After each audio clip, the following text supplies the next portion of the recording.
Baik, apabila dalam peribahasa tak kenal maka tak sayang, maka izinkan saya memperkenalkan diri. Saya Alivia, selaku MC pada Small Talk hari ini, with Rukun Senior Living dan KMN Eye Center. Jadi Small Talk with Rukun Senior Living ini adalah sebuah acara diskusi ringan dan kegiatan secara online terkait usia senior untuk Bapak Ibu semua. Baik, pada hari ini Small Talk kita akan membahas mengenai hidup nyaman tanpa katarak. Dan narasumber kita hari ini adalah Dr. Kevin SPM dan Dr. Kathy selaku moderator. Dr. Kevin akan menjelaskan bagaimana caranya menjaga kesehatan mata agar terhindar dari katarak. Baik, bagi Bapak dan Ibu yang mungkin belum mengenal apa itu Rukun Senior Living, izinkan saya menjelaskannya sekilas. Di Rukun Senior Living, kami mengundang para senior untuk menikmati kehidupan setiap hari dengan moto Enjoy Life Every Day. Rukun Senior Living adalah penyedia jasa hunian dan layanan yang menyajikan solusi yang terintegrasi untuk menunjang kualitas hidup warga senior, dengan tujuan untuk menikmati kehidupan yang aktif, mandiri, dan produktif. Terdapat beragam jasa rukun yang mencakup hunian, kegiatan, dan asistensi pendampingan yang tersedia untuk melayani senior pada setiap fase, yaitu bagi senior independen dengan gaya hidup yang mandiri dan dinamis, senior yang memerlukan asistensi dalam kegiatan kehidupan sehari-hari, senior yang memerlukan dukungan terkait kondisi demensia, dan maupun senior yang memerlukan dukungan fisik berlebih. Lokasi Rukun Senior Living ini sendiri berada di Sentul dan merupakan sebuah kawasan hunian senior yang terintegrasi, yang disebut Continuing Care Retirement Community, di mana tersedia serangkaian jenis hunian sesuai kebutuhan dan keinginan seorang senior. Hal ini termasuk The Villas, sebuah perumahan mandiri khusus bagi usia 50 tahun ke atas dengan unit rumah yang dapat dibeli. Rukun Senior Living Resort, sarana hunian berbentuk hotel resort dengan layanan yang lengkap dari food and beverage, hingga housekeeping dan laundry, dan juga jasa asistensi pendampingan jika diperlukan. Dan Rukun Senior Care yang menyajikan layanan asistensi tinggi, terutama terkait demensia maupun kondisi fisik lainnya. Rukun berlokasi di area Sentul City, exit 37 di Tol Jagorawi sebelum Bogor, sekitar 45 menit dari Jakarta. Dan Sentul sudah berkembang dengan tersedianya ragam layanan yang lengkap, termasuk rumah sakit EMC, pusat belanja termasuk IKEA dan Ion Mall yang hampir selesai, dan ragam destinasi wisata dan kuliner. Sedikit perkenalan tentang Rukun. Untuk informasi lanjut bisa menghubungi website kami di www.rukunseniorliving.com. Terima kasih. Baik, Bapak, Ibu, kita lanjut kembali untuk memulai diskusi kita di acara ini. Sebelum masuk ke pembahasan materi oleh narasumber, kita saksikan dulu opening performance duet oleh tim activity, yaitu Awa dan Adit, yang akan mengajak Bapak, Ibu menyanyi bersama dengan lagu Kebiar Kebiar.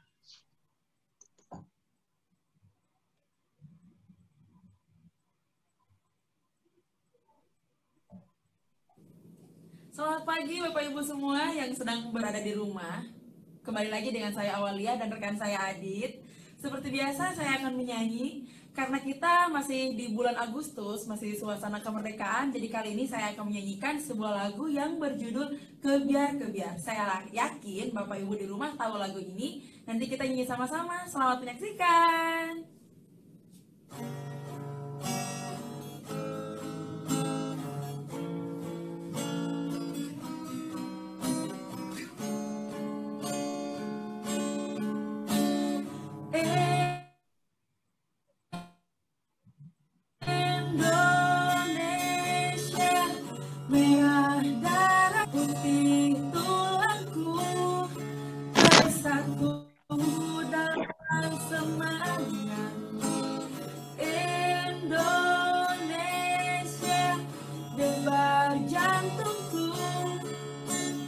Getar nadiku berbau damai.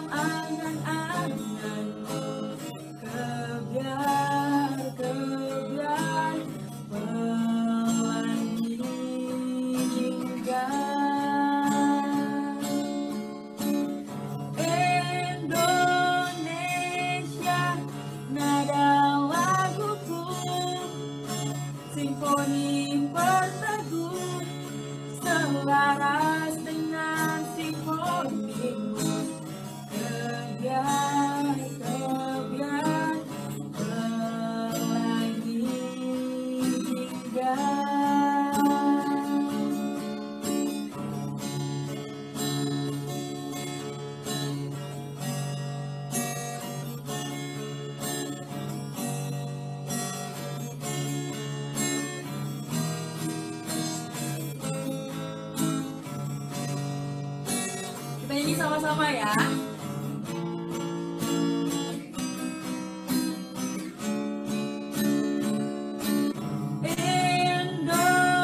Indonesia, merah darahku, putih tulangku, bersatu dalam semangatku. Indonesia, debar jantungku, getar nadiku, berbaur dalam angan-anganmu. Kebiar-kebiar pelangi jingga, pelangi jingga, pelangi jingga. Terima kasih. Baik, terima kasih Adit dan Awas. Berarti sudah semakin semangat ya Ibu, Bapak untuk menerima materi kali ini. Baiklah, Bapak, Ibu, tibalah pada sesi utama, yaitu pemaparan dari narasumber kita, Dr. Kevin SPM, yang akan membahas tentang hidup nyaman tanpa katarak. Kami juga akan membuka pertanyaan melalui chat, jadi silahkan Bapak, Ibu menuliskan pertanyaannya untuk sesi ini. Baik, inilah narasumber kita hari ini, Dr. Kevin SPM. Kami persilahkan. Oke, selamat pagi. Saya ucapkan pada ibu-ibu, bapak-bapak, Rukun Senior Living. Nah, hari ini kita akan sedikit membahas tentang katarak ya. Kalau misalnya nanti ada pertanyaan setelah materi, boleh silakan nanti, tadi Mbak Alifa sudah bilang, tinggal diketik aja pertanyaannya, nanti akan dijawab oleh narasumber kita, Dr. Kevin. Oke, pagi ini kita akan melihat dulu nih, bapak-bapak, ibu-ibu mungkin ada yang sudah pernah atau mungkin belum pernah mendengar tentang KMN iCare. Berikut kita simak video profil KMN iCare.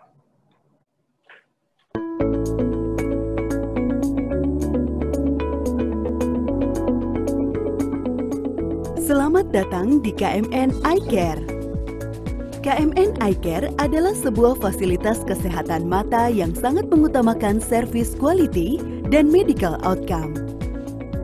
Dengan visi menjadi panutan pelayanan kesehatan berstandar internasional dan misi senantiasa berupaya untuk memberikan pengobatan dan pelayanan pasien dengan kualitas terbaik oleh para profesional yang cakap di bidangnya dengan etika yang tinggi. Tempat ini dirancang secara khusus untuk memberikan pelayanan kesehatan mata yang terbaik di Indonesia, di mana pasien dan keluarganya menjadi prioritas utama layanan kami. KMN iCare adalah salah satu jaringan klinik mata dan rumah sakit mata terbesar di Indonesia, yang dilengkapi dengan perlengkapan diagnostik dan perlengkapan operasi terkini. Sejalan dengan komitmen untuk memberikan pelayanan terbaik bagi Anda, KMN iCare secara reguler meningkatkan profesionalisme para dokter beserta stafnya melalui high-tech training program di luar negeri. Melalui program yang bertujuan untuk terus menyesuaikan dengan perkembangan teknologi dalam operasi dan pengobatan mata, maka pelayanan terhadap seluruh pasien dapat dipastikan akan semakin memuaskan dengan tingkat keamanan dan kenyamanan lebih dari yang Anda bayangkan. Tim ahli bedah mata yang berpengalaman di KMN iCare telah menangani berbagai macam masalah pada mata. KMN iCare memiliki dokter spesialis mata yang ahli di bidangnya di hampir seluruh area subspesialis mata.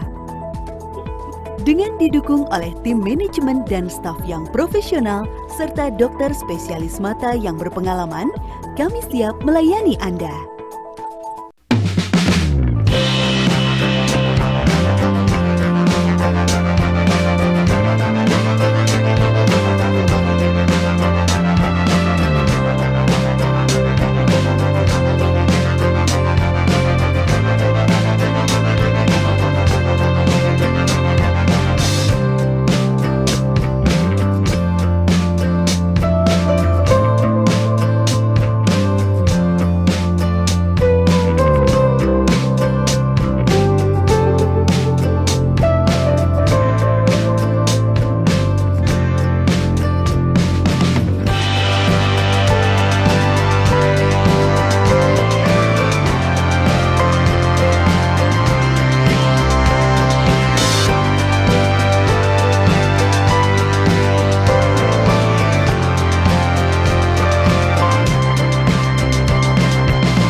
Oke, tadi berikut video sekilas tentang KMN Eye Care.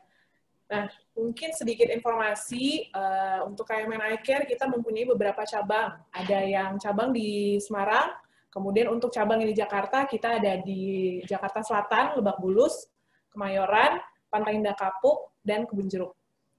Nah, untuk selanjutnya kita akan saksikan ada video protokol kesehatan yang akan disampaikan oleh Dr. Syakon Tahia, selaku Direktur Medis dari KMN Eye Care.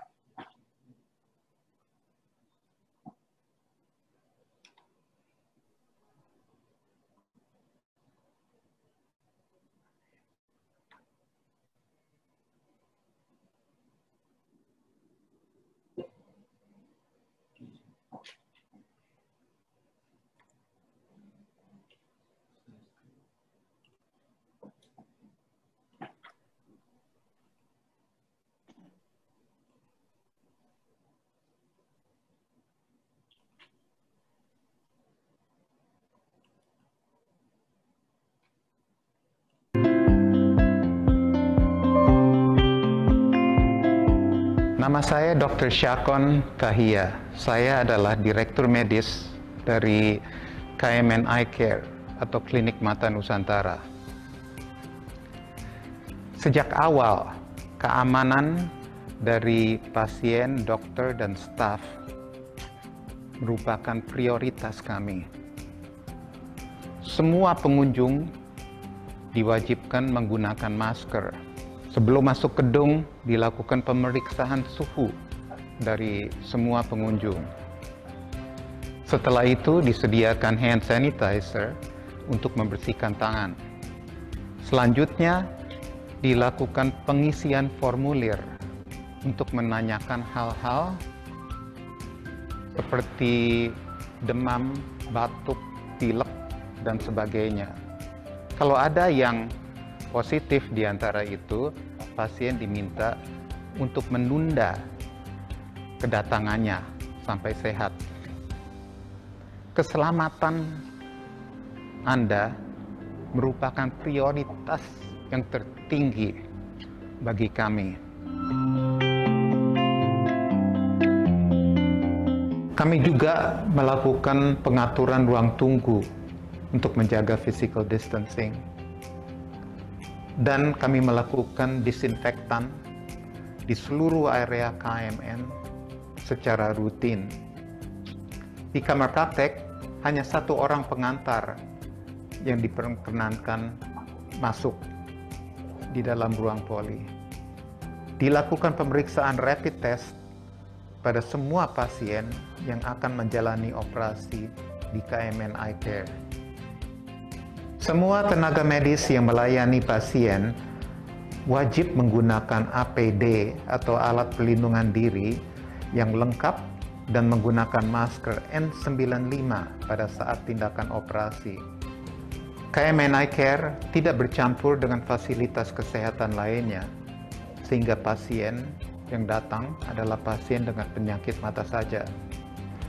Dengan prosedur keamanan yang kami siapkan secara ketat dan berlapis ini, kami berharap Anda tidak perlu khawatir jika akan ke KMN Eye Care.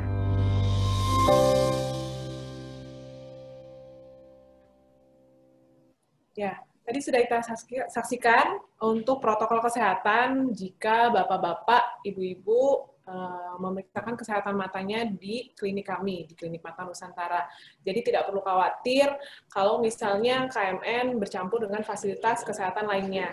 Oke, mungkin kita ngobrol aja kali ya dok ya. Nah, untuk kenal lebih jauh nih tentang Dr. Kevin, kalau boleh tahu nih dok, kan saya juga dokter umum. Nah, dokter kan dokter spesialis mata, pasti ada yang banyak yang nanya nih sekolahnya kayak gimana dok, gitu. Kalau boleh tahu sedikit cerita dok, mungkin dari alumni mana untuk kedokteran umumnya, terus kemudian pendidikan dokter matanya di mana? Ya, Dr. Kevin, terima kasih. Jadi, saya waktu dokter umum, saya alumni dari Universitas Katolik Atmajaya. Kemudian saya melanjutkan pendidikan spesialis mata saya di Fakultas Kedokteran Universitas Samratulangi Manado. Di Manado, jauh. Iya. Setelah dari Manado, akhirnya saya bergabung dengan KMN di sini. Jadi, berarti langsung setelah lulus langsung di sini ya dok ya, iya. Langsung join dengan KMN. Oke. Nah, Oh. kalau untuk sekolah dokter mata gitu berapa tahun dok kira-kira? Pendidikan dokter mata saya di sana waktu itu lebih kurang 4 tahun sih. 4 tahun. Lama ya dok. Oke, nah itu sekilas tentang dokter Kevin ya bapak-bapak ibu-ibu. Nah ini sekarang ada materi tentang katarak yang akan disampaikan oleh dokter Kevin. Nanti kalau misalnya ada pertanyaan, saya yakin pasti bapak-bapak ibu-ibu akan ada banyak pertanyaan tentang katarak nih. Karena mungkin ada yang pernah baca tentang katarak di website, atau misalnya searching di Google, atau baca, mungkin ada yang pernah saudaranya atau kenalannya yang pernah operasi katarak, jadi pengen tanya-tanya kira-kira seperti apa gitu ya dok ya? Iya, boleh. Nanti boleh ditanyakan setelah penyampaian materinya. Oke, kepada dokter Kevin, silakan ya dok ya, untuk penyampaian materinya. Terima kasih dokter Kathy. Jadi kita mulai dulu slide-nya. Kalau kita sering dengar ya katarak, itu kan sering banget kita dengar. Jadi katarak itu apa sih? Katarak itu sebenarnya adalah kekeruhan dari lensa mata itu yang paling sering disebabkan oleh faktor usia atau degenerasi. Nah, asal kata katarak itu dari bahasa Yunani, katarakta, itu artinya air terjun. Kenapa dibilang air terjun? Karena kalau orang dulu waktu dia mengalami katarak itu, dia merasa matanya itu blur atau buram sekali. Jadi istilahnya seperti melihat di balik air terjun, kabur gitu, pandangannya nggak fokus. Nah, oke, slide. Jadi katarak ini merupakan salah satu penyebab kebutaan yang paling banyak di seluruh dunia. Selain ada kelainan retina, kornea maupun glaukoma, katarak ini juga yang menempati tempat yang paling banyak sebagai penyebab kebutaan. Tetapi karena dia ini merupakan suatu kelainan yang bisa kita atasi dengan operasi, jadi ini merupakan suatu kelainan avoidable blindness begitu. Oke, slide. Nah, untuk penyebabnya sendiri, kenapa sih bisa terjadi katarak? Jadi kalau paling sering itu terjadi karena aging process atau degenerasi. Jadi lensa mata yang harusnya normalnya jernih seperti kaca bening begitu, dia seiring dengan berjalannya usia, dia mulai mengalami degenerasi, denaturasi pada protein di dalamnya, sehingga dia mulai mengalami kekeruhan.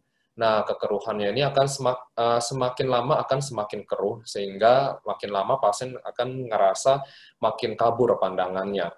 Nah, selain usia, biasanya ada penyebab lain dari katarak sendiri, yaitu misalnya trauma pada mata, kebentur misalnya pada waktu main atau misalnya waktu bekerja pada orang-orang muda, itu juga akan menyebabkan katarak yang kita sebut katarak traumatik.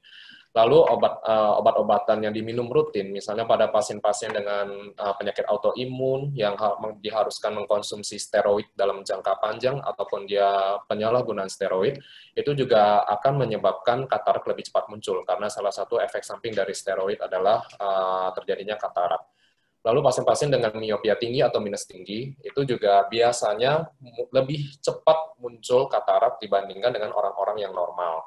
Lalu ada pasien-pasien yang dari bayi atau anak-anak, misalnya bayi baru lahir, ketika dia mulai lahir itu lalu tiba-tiba ada katarak, itu kita sebut katarak kongenital.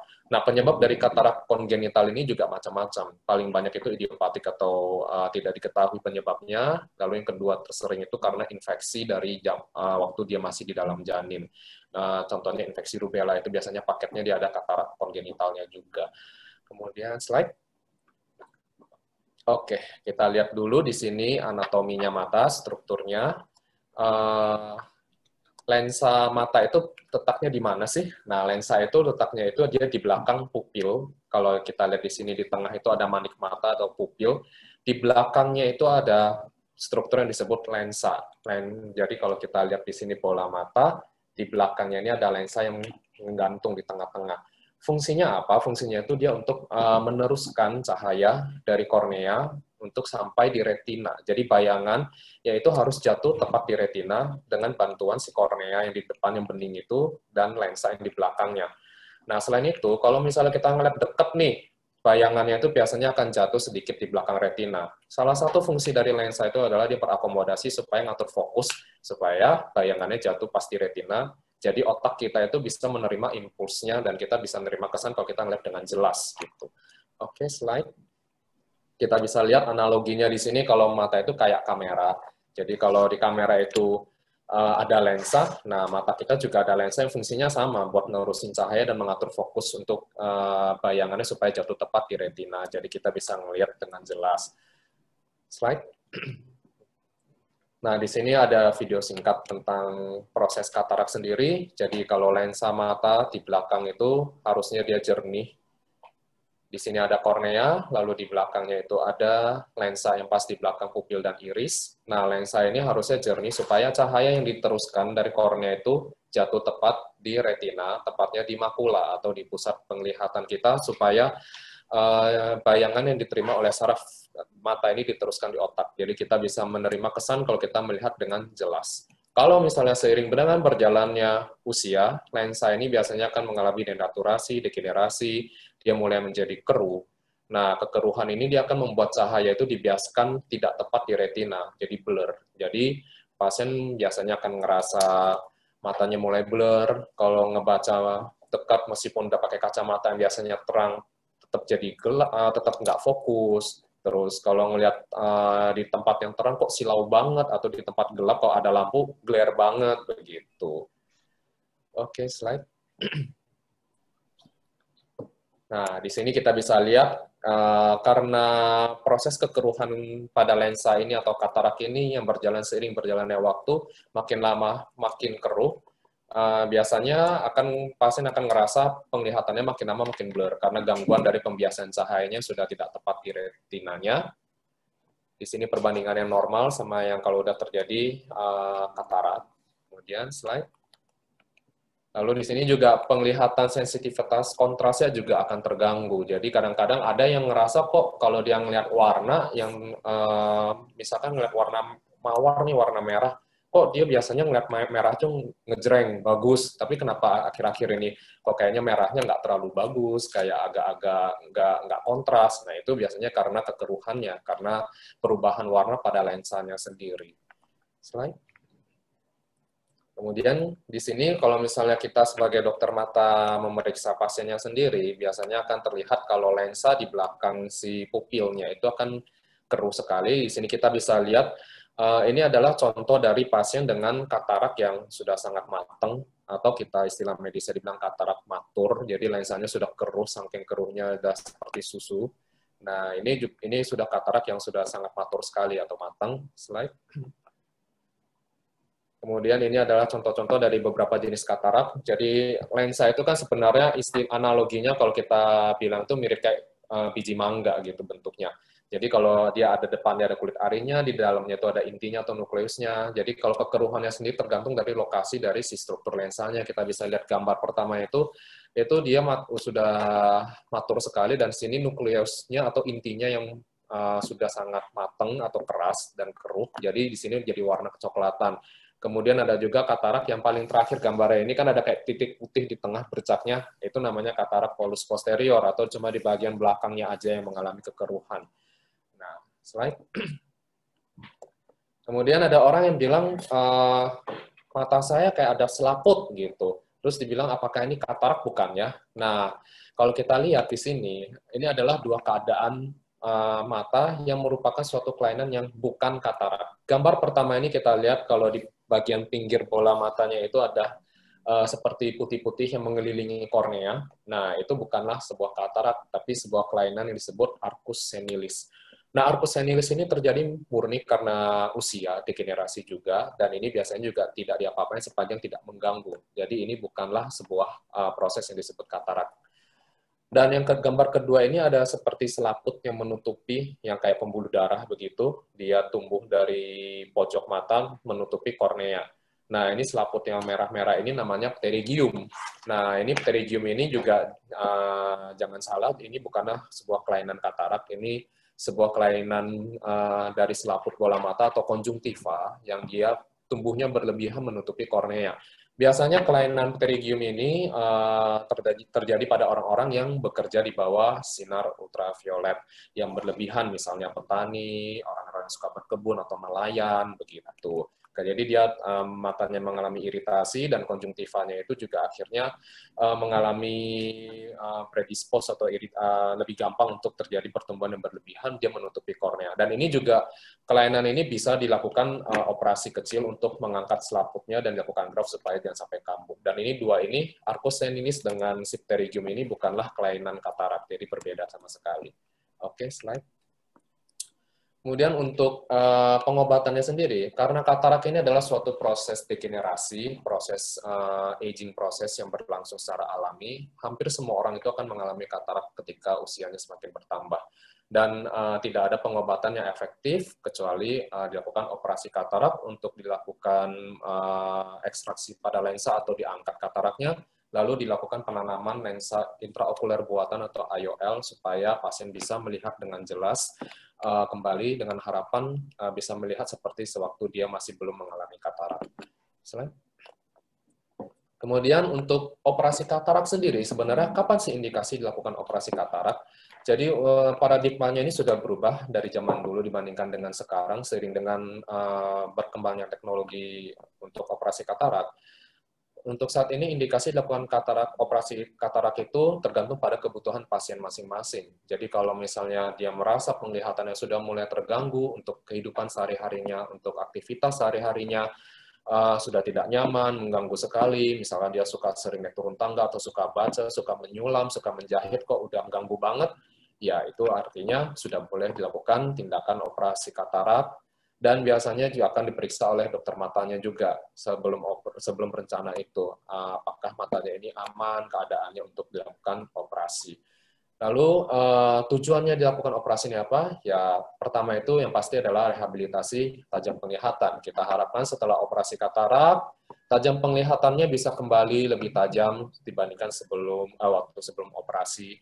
Dan juga katarak yang dibiarkan terlalu lama, atau misalkan matangnya matang banget atau hipermatur istilah medisnya, itu juga memiliki efek samping yang tidak baik untuk mata kalau tidak dilakukan operasi, karena mata yang kataraknya terlalu matur itu dia memiliki resiko kalau misalnya lensanya mendorong ke depan karena proses kataraknya dia lebih cembung, itu akan memiliki resiko terjadinya glaukoma sekunder atau tekanan bola matanya yang meningkat tiba-tiba. Nah, ini bisa merusak saraf bola matanya.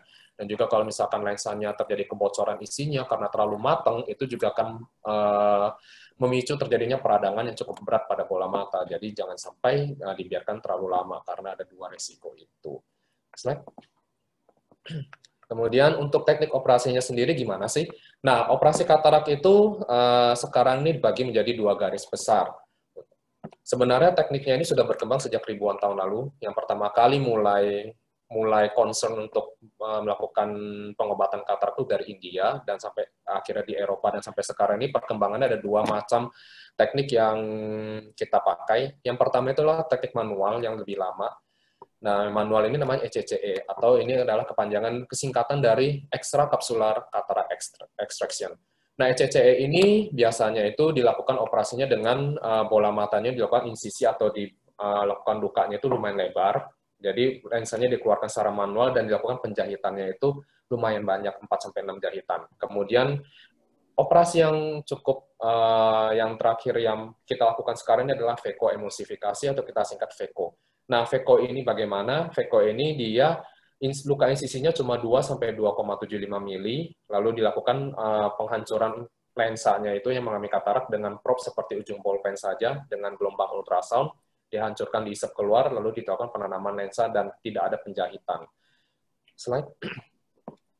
Oke, jadi kalau bisa kita lihat, saya sudah jelaskan tadi, kalau ECC itu lensanya dikeluarkan secara manual, secara utuh dengan luka yang cukup besar, jadi panjangnya sekitar 10-12 mili dan penjahitannya lumayan banyak, 4-6, rata-rata 5. Nah, proses ECCE ini membutuhkan proses pemulihan yang lebih lama, baik secara anatomi maupun fungsi penglihatannya. Karena kalau jahitan yang lebih banyak ini artinya ketika sudah operasi, silinder atau astigmat setelah operasi sisanya itu otomatis lebih tinggi, karena jahitannya ini banyak sekali dan dia menarik koreanya lebih banyak begitu. Kemudian untuk yang veko, slide. Pada operasi vekoemulsifikasi, jadi kita gunakan mesin ultrasound, di mana luka sayatannya kecil sekali, cuma 2-2,75 mili, dan dapat dilakukan pada semua stadium katarak. Nah, di sini katarak ini dihancurkan dengan gelombang ultrasound dan disedot keluar dari bola mata, dengan propnya ini seperti ujung bolpen begitu ya. Jadi lukanya kecil, masukin propnya, dihancurkan lensanya, lalu setelah itu dilakukan injeksi lensa intraokular yang bisa dilipat supaya dia bisa ngembang di dalam. Nah, kelebihan dari veko ini adalah perbaikan anatomi, struktur bola matanya, dan fungsi penglihatannya juga lebih cepat, karena lukanya itu lebih kecil, cuma 2,75 mili, jadi kita harapkan penglihatannya juga lebih cepat membaik post-op-nya dibandingkan dengan ECCE. Slide. Di sini perbandingan luka insisinya, kalau ECCE itu yang gambar sebelah kiri itu 10-12 mili di pinggir, dan kita butuh sekitar 5 jahitan untuk menutup lukanya, sedangkan untuk Veko kita langsung di pinggir korneanya saja itu cuma 2,75 mili, dan biasanya kebanyakan tidak dijahit, kecuali pada keadaan khusus, misalnya pasien-pasien dengan usia lansia, yang kita takutkan kalau misalnya penyembuhannya berjalan agak lama, atau misalnya pasien-pasien yang kelopak mata suka meradang, kita takutkan resiko infeksinya besar, itu kita bantu dengan jahitan, hanya 1 jahitan di lukanya saja, dan itu setelah itu akan langsung dicabut setelah 1 bulan kira-kira. Oke, slide. Ini adalah skematik singkat tentang operasi Veko emulsifikasi. Di sini dilakukan insisi 2,75 mili, lalu prop Veko-nya itu masuk ke dalam untuk menghancurkan dan menyedot lensa yang sudah mengalami katarak. Dengan gelombang ultrasound, kalau sudah bersih semua, kita sisakan si kulit ari di belakang lensanya ini sebagai tempat untuk menyangga dan dilakukan penyuntikan lensa intraokuler atau IOL buatannya. Dengan penyangganya itu yaitu si kulit lensa yang disisakan itu, jadi pasiennya itu bisa melihat melalui lensa intraokulernya sendiri, begitu. Slide. Nah, di sini lensa intraokuler itu apa sih? Kita bilangnya IOL atau IOL. Nah, IOL ini adalah sebuah lensa artifisial yang digunakan untuk sebagai pengganti dari lensa mata kita yang alami. Nah, di sini karena dia pengganti, fungsinya ada sama, media refraksi. Nah, pada pasien-pasien yang dilakukan Veko, karena insisinya itu cuma 2,75 mili, lensanya ini dibuat yang disebut sebagai foldable IOL atau bisa dilipat seperti digulung begitu, jadi dilakukan penyuntikan, dia pas masuk ke dalam si tempat penyangga lensanya, dia akan mengembang sendiri di dalam. Nah, kekuatan lensa ini beda-beda tiap pasien, jadi biasanya kalau sebelum kita operasi, kita lakukan pengukuran atau biometri untuk melihat kekuatan lensa yang cocok untuk pasien ini apa, karena kita targetkan, biasanya itu kita targetkan untuk melihat jauhnya, sudah tidak usah lagi pakai kacamata. Jadi ukurannya akan beda-beda untuk per pasiennya. Dan juga untuk bahannya sendiri sih rata-rata sekarang yang dibuat adalah bahannya akrilik. Jadi yang tidak menimbulkan reaksi imun pada tubuh karena dianggap sebagai benda asing. Oke, slide. Oke, mungkin itu aja sharing singkat dari saya ya tentang katarak. Oke, terima kasih Dr. Kevin. Tadi kita udah sedikit tahu banyak juga ya dok ya tentang katarak. Saya yakin bapak-bapak, ibu-ibu di sini pasti ada mau nanya nih, kira-kira kita buka sesi pertanyaan untuk 2 orang penanya. Boleh kita lihat ada pertanyaannya.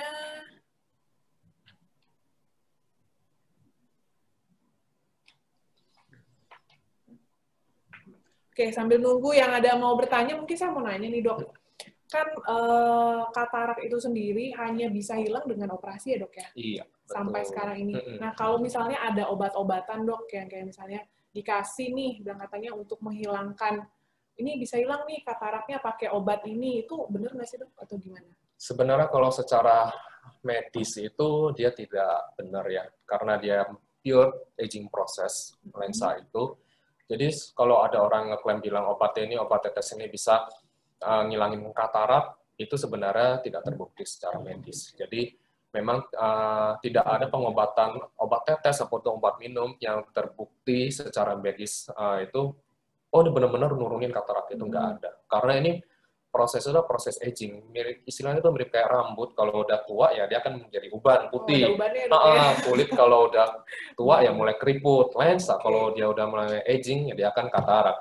Memang ada beberapa obat tetes yang dibilang dia mulai bisa membantu menghambat katarak, atau ada studi yang bilang antioksidan kayak vitamin bisa membantu menghambat katarak. Tapi sebenarnya sampai saat ini tidak ada studi pasti yang menyebutkan kalau itu efektif 100%. Begitu. Dan memang ada orang-orang yang pada usia-usia tertentu dia sudah 40-50 udah mulai ada katarak, bisa. Dan ada juga orang-orang yang sampai usia 70-80-an kataraknya masih tipis, itu juga bisa, karena dan itu berbeda dari tiap pasiennya. Jadi kalau untuk obat-obatan yang dibilang bisa ngilangin katarak ya sampai saat ini sebenarnya tidak terbukti. Ya, dok, ya. Berarti hanya dengan operasi aja ya dok ya bisa hilang kataraknya. Betul. Gitu. Ada lagi yang mau bertanya mungkin? Belum ya? Oke. Kalau gitu saya mau nanya lagi, Dok. Saya banyak pertanyaan nih. Nah, kalau misalnya kan tadi mungkin di slide awal dokter bilang kalau katarak itu bisa menyebabkan kebutaan ya, Dok ya. Kalau misalnya ditunda. Nah, itu kira-kira seperti apa sih, Dok? Kok bisa sampai tiba-tiba nggak bisa lihat? Kan awalnya tuh si katarak mungkin dia ngerasanya kayak burem, nggak bisa, kok saya ngeliat objeknya kurang jelas gitu ya, Dok ya. Nah, terus tiba-tiba bisa buta gitu kayak gimana, Dok? Jadi proses kebutaan karena katarak itu proses yang kronis, yang pelan-pelan sekali. Jadi pasiennya juga nggak ngerasa gitu. Jadi memang awalnya tuh blur karena dia ngerasa, oh kayaknya biasa aja, boleh lah nih, boleh lah, boleh. Itu dia biarin aja terus makin blur, dia nggak nyadar, kayak tiba-tiba dia udah nggak ngeliat. Nggak bisa lihat gitu ya, Dok ya? Biasanya nggak ngelihatnya tergantung, kadang-kadang dia cuma ngeliat 3 meter, hitung angka, atau dia cuma ngeliat cahaya, atau cuma ngeliat gerakan, itu kan juga bilangnya sebenarnya buta ya istilah ininya. Nah, kalau misalkan dia sudah terlalu tebal gitu, ya memang mau nggak mau ya harus diangkat kataraknya, gitu. Tapi dengan kondisi saraf di belakangnya maupun kataraknya itu sendiri jangan sampai muncul komplikasi. Karena kalau udah terlalu matang, kadang-kadang itu komplikasinya. Dia kadang jadi glaukoma sekunder, atau kadang-kadang dia jadi peradangan di dalam bola mata karena kataraknya mulai bocor materinya, dan itu jadi, memang nggak baik kalau dibiarkan. Untuk menunda sendiri begitu misalnya didiagnosis katarak nih, Dok, maksudnya sebaiknya langsung atau misalnya dalam waktu dekat ya, Dok ya, untuk operasi kataraknya. Jadi memang kalau pasiennya sudah mulai ngerasa terganggu aktivitasnya, mulai nggak nyaman, silau, glare, nggak fokus kalau misalnya baca buku atau lagi nyulam nih nggak fokus, ya sudah sudah sepatutnya dilakukan operasi katarak. Meskipun yang harus cepat-cepat langsung itu enggak. Cuma sebaiknya sih dalam waktu dekat itu dilakukan operasi supaya untuk pasien sendiri lebih nyaman jadinya setelah operasinya.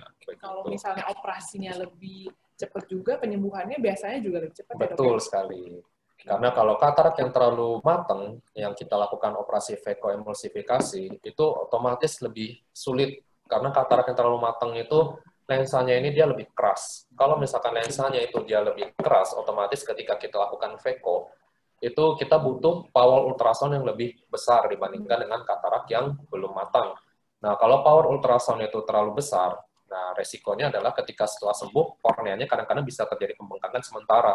Jadi dia nggak akan langsung terang. Korneanya bengkak dulu sebentar, dia baru mulai pelan-pelan turun, baru mulai bisa melihat dengan lebih jelas. Jadi memang kalau bisa jangan tunggu matang, karena buat operator sendiri juga jadi lebih sulit. Dan juga sekarang kalau untuk operasi katarak kan untuk berapapun stadiumnya, misalnya nih begitu ketahuan katarak, misalnya saya di diagnosis stadium 2 gitu ya. Kalau dari dokter boleh operasi bisa langsung kan ya, Dok ya? Betul. Jadi nunggu sampai tidak perlu nunggu gitu sampai ya, matang. Sepanjang pasien merasa dia terganggu, jadi sudah memang indikasi untuk dilakukan operasi. Betul. Oke, lebih cepat lebih baik. Oke, ada pertanyaan nih dari Ibu Terustuti. Saya ingin bertanya, Dok, namun mohon maaf tidak mengenai katarak, tapi tentang mata juga nih, Dok. Nah, orang Jawa bilang kero atau siwer, kabur, kurang jelas pandangan saya. Yang ingin ditanyakan, apa bisa diobati dengan olahraga atau exercise mungkin, atau harus dioperasi, Dok? Kero itu apa? Juling bukan itu? Kayak siwer gitu ya, Dok? Siwer itu nggak bisa lihat jelas. Bisa lihat jelas, iya. Siwer namanya. Jadi Bu Rustuti, kalau nggak bisa ngeliat jelas, itu penyebabnya banyak. Apalagi kalau misalnya orang-orang yang sudah mulai berusia. Paling banyak memang katarak, atau bisa juga ukuran kacamata yang berubah, Bu. Paling sering itu kacamata bacanya berubah. Atau bisa juga misalnya ada kelainan lain, seperti kelainan di retina atau glaukoma yang sampai saat yang belum diketahui karena belum pernah diperiksa. Nah, untuk penyebab yang penglihatan yang kabur atau kurang jelas ini, memang paling baik itu coba diperiksa dulu di optik atau di dokter mata, dilihat apakah penyebabnya itu murni karena kelainan kacamata yang berubah ukurannya, ataukah ada mata kering yang tidak diterapi, dry eye, apalagi kalau orang-orang yang sudah berusia, karena faktor hormonal itu produksi air matanya dan kelenjar minyak di kelopak matanya juga nggak bagus, jadi gampang dry eye, itu juga kadang-kadang bisa bikin penglihatannya kabur, nggak jelas. Nah, kalau untuk diobatinya ya harus sesuai dengan penyebabnya. Jadi kalau misalkan dengan olahraga atau exercise sebenarnya nggak terlalu nyambung ya Bu ya. Jadi Kalau penyebabnya katarak, ya memang harus dioperasi. Kalau penyebab penglihatan kabur atau kurang jelas atau siwernya itu karena matanya yang kering, permukaan korneanya tidak rata, itu ya kita obati dengan air mata buatan. Kalau penyebabnya karena ukuran kacamata dekat atau bacanya dia udah berubah, nggak fokus, ya memang harus diganti kacamatanya. Jadi kalau ini gejala siwer atau kabur ini memang satu gejala untuk semua kelainan. Jadi untuk mengetahui penyebabnya, ya lebih baik sih diperiksa oleh optik ataupun dokter mata begitu. Biar lebih jelasnya, berarti harus periksa dulu ya dok Iya, ya. betul. Karena memang komponen mata kan banyak ya dok Betul ya. Nggak sekali. cuma dari lensa, bisa dari saraf Cari. matanya, Betul. bisa dari kornea, jadi macam-macam. Mbak, ini kalau mau nanya itu ngetiknya piendo. Boleh langsung ini aja Bu, langsung Ibu ada suaranya nih, langsung ngomong Langsung aja. ngomong aja Bu. Oh iya ya, oke. Gimana Bu? Gini dok, saya itu udah pakai kacamata. Ya. Udah cukup lama sih. Sekarang itu saya kalau membaca tetap nggak pakai kacamata. Karena kalau pakai kacamata malah nggak bisa baca hurufnya. Malah kabur gitu ya Bu ya? Ya. Nah, tapi kalau melihat jauh, nah ini saya yang bermasalah. Nah, kemudian kacamata, kalau pakai kacamata itu kita mesti cek ulang lagi bagaimana mainnya itu berkurang bertambah itu berapa bulan sekali itu dok? Kalau dianjurkan Ibu, Ibu ini kacamata yang biasa Ibu pakai buat ngeliat jauhnya ada ukuran nggak Bu? Ya sih, tapi saya lupa. Lupa ya Bu ya? Iya. Jadi kalau untuk kapan kita mulai ngecek ukuran kita berubah atau enggak, itu ya dianjurkan setidaknya sih 1 tahun sekali Bu. Oh iya. 1 tahun sekali. Kalau Ibu nggak ada keluhan, 1,5 masih boleh lah 1,5 tahun. Tapi setidaknya 1 tahun sekali. Atau kalau misalnya dalam waktu dekat mulai nggak enak, 6 bulan sekali juga nggak apa-apa Bu, buat ngelihat apakah ada perubahan. Apalagi kalau misalnya orang-orang sudah mulai ada proses katarak, itu juga selama dia mengalami kataraknya itu semakin lama makin keruh, juga biasanya terjadi perubahan ukuran kacamata Bu. Jadi yang biasanya dia misalnya plus 2 atau plus 1 buat ngeliat jauh, terus ada plus 1 buat ngeliat dekat. Nah itu bisa berubah semuanya ketika mulai ada proses katarak. Jadi memang kalau misalnya sudah mengganggu, lakukan operasi, karena kalau biasa setelah operasi kita targetnya adalah ngeliat jauhnya itu udah nggak usah pakai kacamata lagi sama sekali begitu. Tapi kalau misalnya lensanya masih oke, masih bisa pakai kacamata, ya kacamatanya harus diubah Bu sesuai ukurannya supaya lebih enak. Karena kalau dia berubah ya nggak akan blur terus, bayangannya nggak jatuh di retina Bu begitu. Oke. Terima Cukup kasih. jelas ya Bu. Iya. Ya jelas dok. Terima kasih dok. Iya Terima Ibu, kasih sama-sama. Bu. Oke, kita buka ada 1 pertanyaan lagi, mungkin ada yang mau nanya.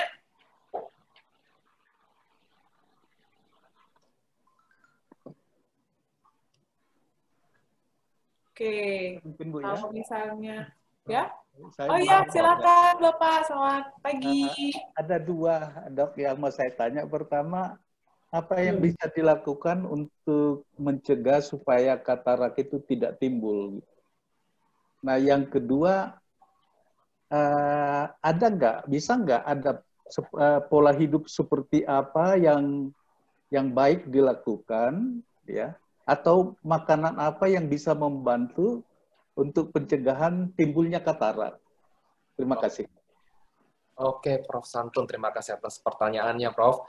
Jadi ini saya coba jawab. Yang pertama, jadi ada nggak yang bisa dilakukan untuk mencegah katarak? Sebenarnya sampai saat ini tidak ada yang terbukti efektif untuk mencegah katarak secara preventif, ya, secara langsung ya.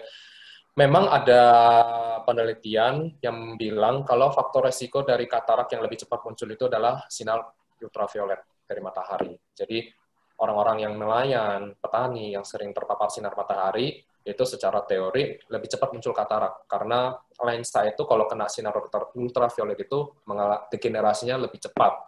Jadi bisa dianjurkan kalau keluar outdoor itu pakai sunglasses untuk menyaring sinar ultraviolet.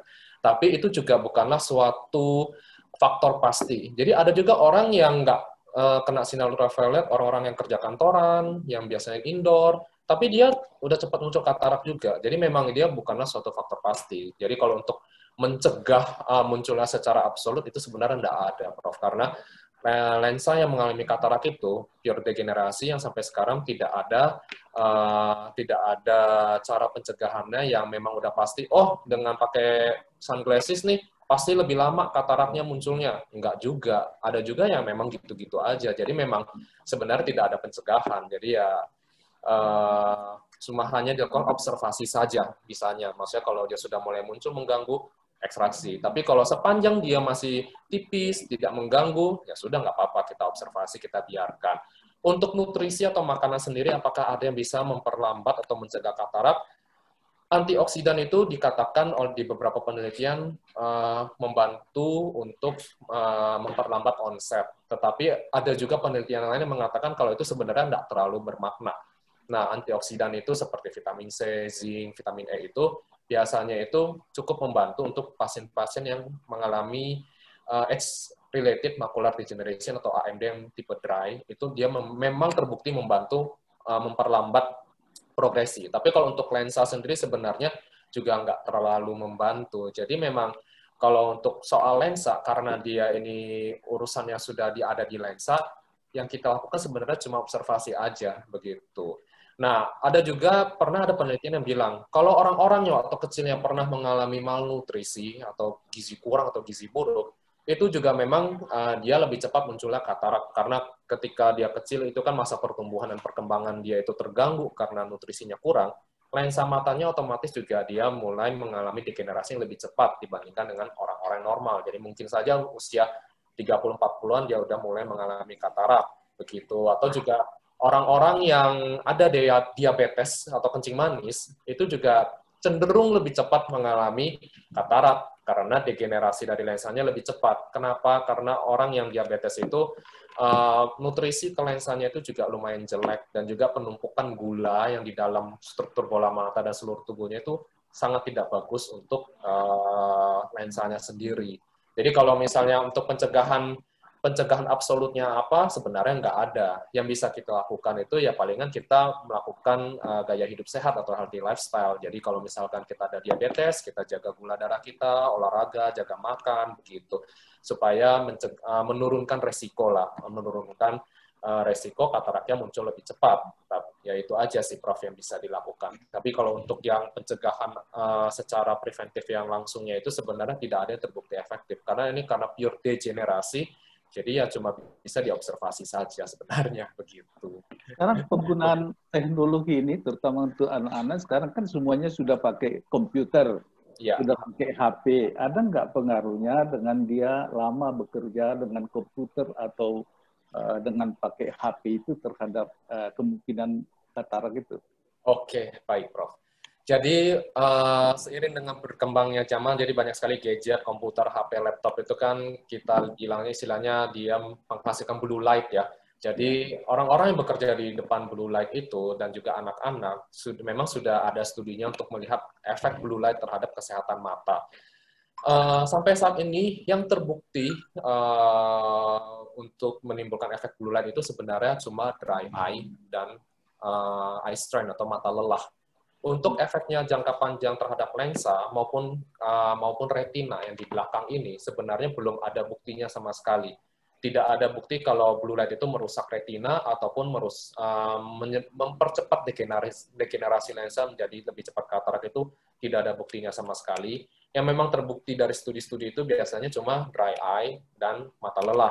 Kenapa dry eye? Karena orang kalau di blue light itu konsentrasi kan ngeliatin tuh gadgetnya terus, jadi jarang berkedip, Prof. Jadi orang yang frekuensi berkedipnya berkurang, otomatis lubrikasi korneanya itu berkurang. Jadi memang lebih cepat kering, lebih cepat capek. Tapi kalau untuk kataraknya sendiri itu tidak terbukti kalau dia mempercepat katarak, begitu. Yang terbukti itu adalah ultraviolet dari matahari sebenarnya. Begitu. Kalau faktor keturunan ada nggak pengaruh? Kalau faktor keturunan itu juga tidak berpengaruh. Katarak itu pure degenerasi karena usia, jadi dia tidak dipengaruhi oleh keturunan karena hampir 100% populasi itu akan mengalami katarak. Yang berbeda itu adalah kapan dia mulai muncul kecepatan dia mulai menjadi lebih keruh, jadi matang, itu yang berbeda antara orang yang itu yang tidak bisa diprediksi. Begitu. Tapi kalau untuk keturunan dia sebenarnya tidak ada faktor, karena faktor degenerasi untuk semua orang. Gitu. Oke, sudah cukup jelas ya Pak ya? Makasih. Ya, terima kasih. Semoga menjawab ya. Semoga menjawab pertanyaannya Bapak. Nah, sekarang kita akan lanjut dulu nih ke slide berikutnya. Nah, ini masalah tentang untuk kira-kira Bapak-Bapak, Ibu-Ibu nih pasti penasaran nih untuk di KMN kalau saya mau operasi katarak kira-kira berapa ya harganya ya? Gitu. Wah, ada yang jawab betul tuh berarti. Pensiunan, Mbak. Pensiunan. Nah, kita lihat dulu nih slide-nya.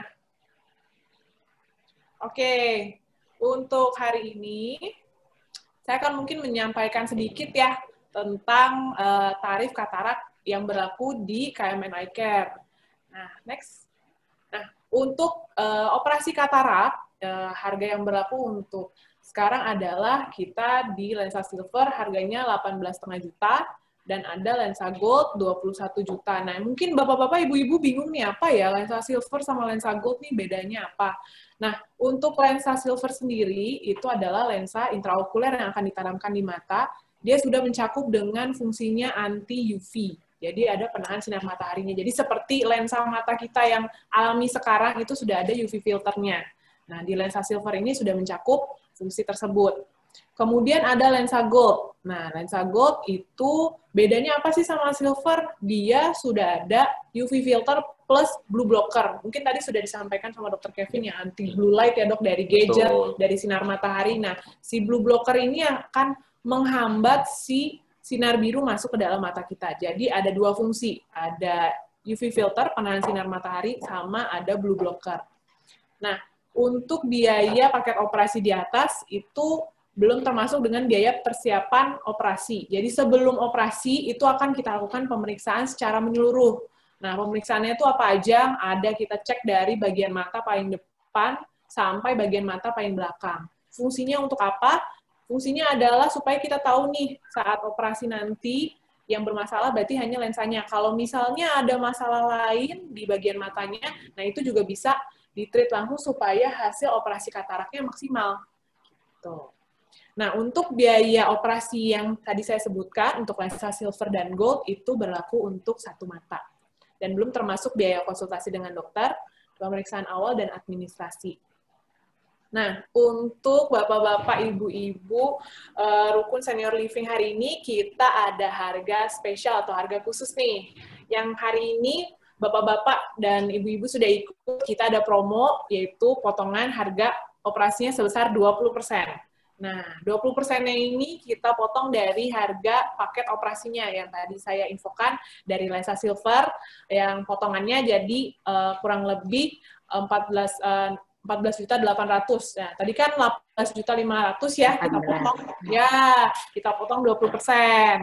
Nah, kemudian tadi yang ada lensa gold itu kita juga potong kurang lebih 20%, jadinya kurang lebih 16.800.000. Nah, ini berlaku untuk semua paket operasi katarak di KMN Eye Care. Tuh. Next. Nah, jadi khusus peserta webinar hari ini, Bapak-Bapak dan Ibu-Ibu, itu bisa mengikuti promo kita. Nah, caranya adalah dengan membayar harga full sesuai dengan harga promo tadi. Dan berlaku paling lambat 2 minggu dari hari ini. Jadi kurang lebih sekitar tanggal 9 September.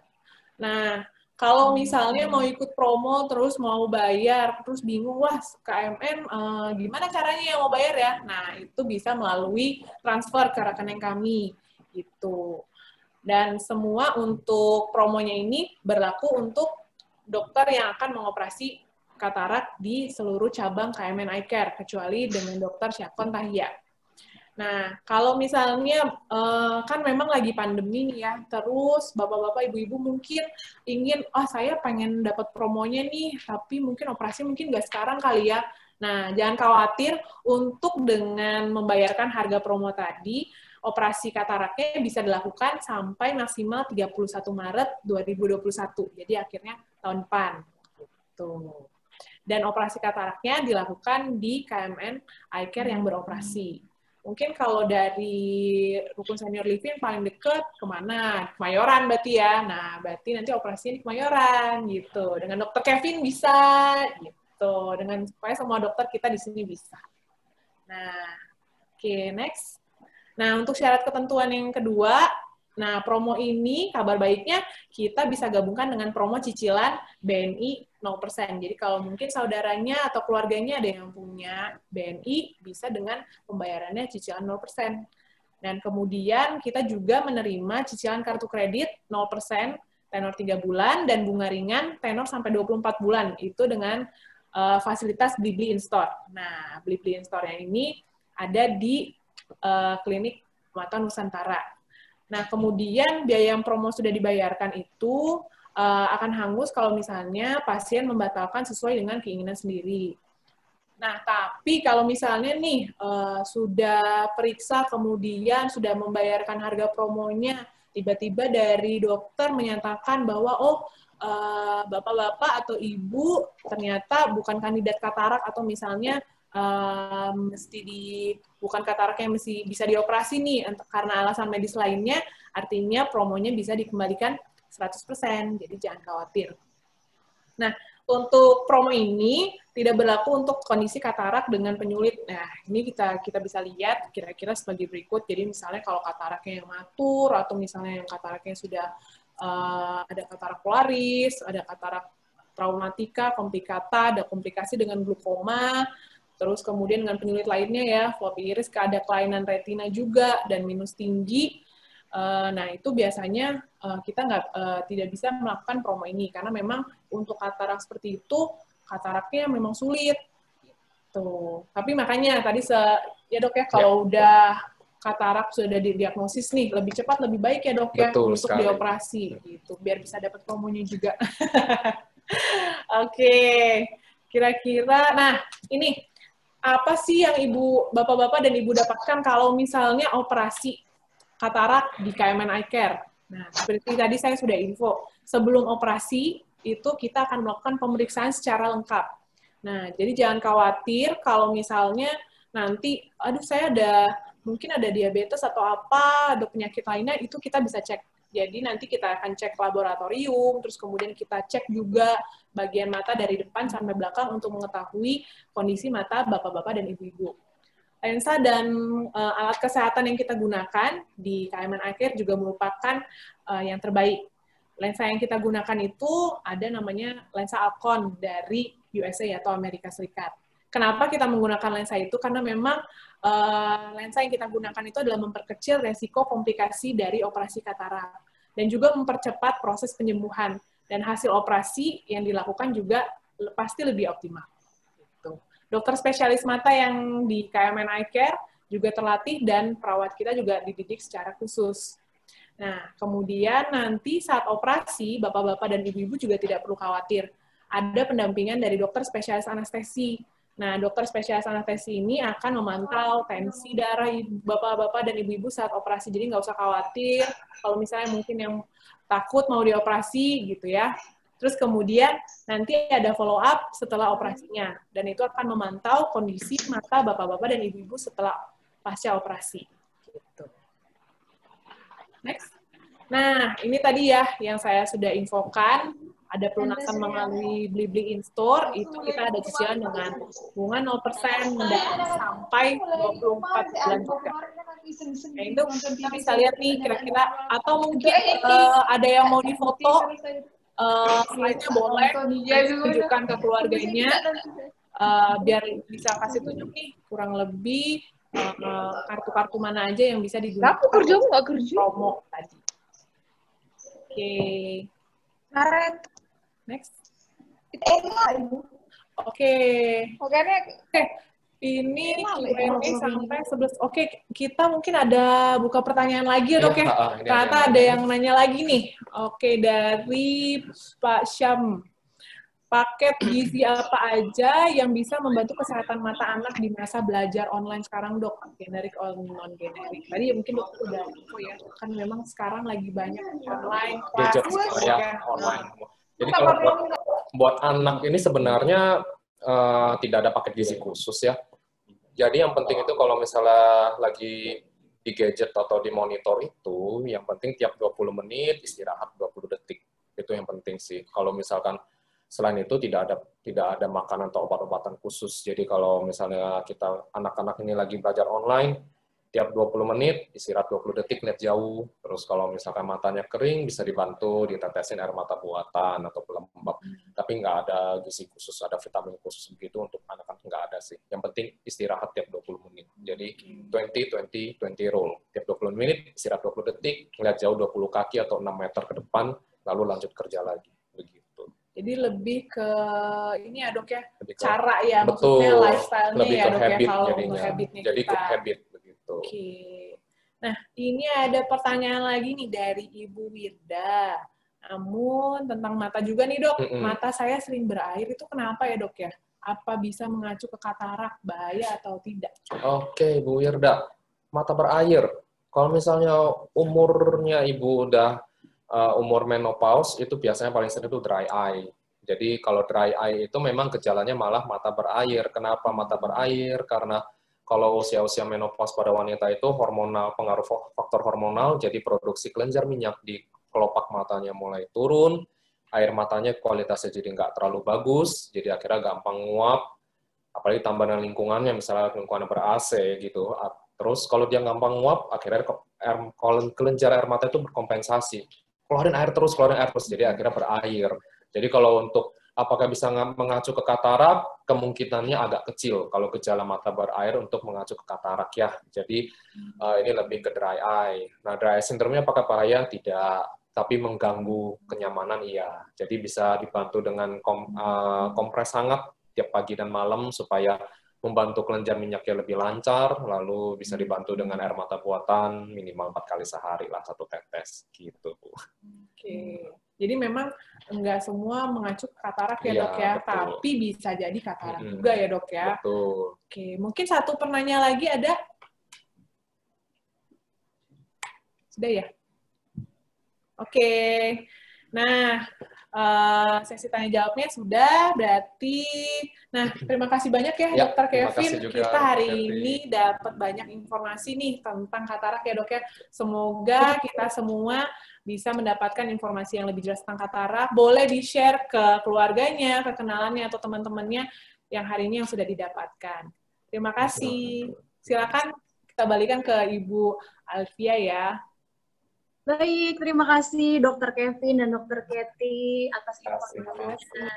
Bagaimana Ibu, Bapak? Sudah cukup jelas ya? Nah, sebelum kita sampai di penghujung acara, kita akan mendengarkan closing performance yang sekali lagi akan dibawakan oleh Awa dan Adit, yang akan mengajak Bapak Ibu untuk menyanyi bersama dengan lagu Ini Rindu. Nah, yuk kita menyanyi bersama.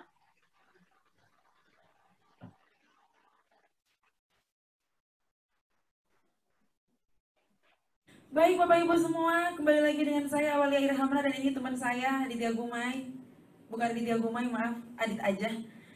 Kembali dengan saya, setelah tadi Bapak Ibu sudah mendengarkan materi dari narasumber dan yang bertanya mungkin sudah menemukan jawabannya juga dari narasumber.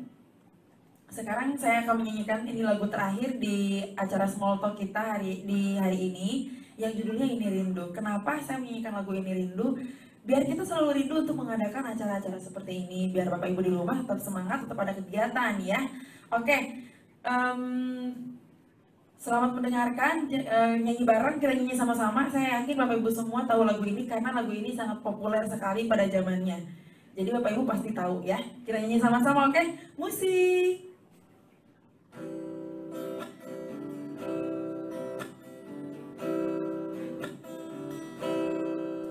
Sebelum aku tahu akan artinya cinta, dan aku dibawanya ke sana. Setelah dia pergi, baru aku mengerti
katakan padanya aku rindu. Sekali lagi. Oh, aku rindu. Katakan padanya aku rindu. Oh burung nyanyikanlah. Katakan padanya aku rindu.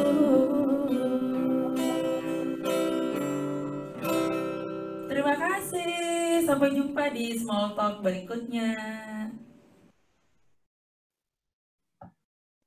Nah, seru ya, Pak, Bu. Kita bernostalgia kembali dengan lagu Ini Rindu. Tapi sayang, kita sudah berada di penghujung acara. Baik, sebelum kita tutup Small Talk pada hari ini, silakan untuk mengaktifkan kamera agar kita dapat berfoto bersama. Ya. Siap-siap untuk foto. Cheers! Oke, ya. Baik, terima kasih Ibu, Bapak yang sudah meluangkan waktunya untuk mengikuti Small Talk pada hari ini. Semoga dapat bermanfaat. Dan apabila terdapat salah-salah kata, saya mohon maaf. Sampai bertemu di Small Talk selanjutnya. Terima kasih Mbak Alicia. Bye.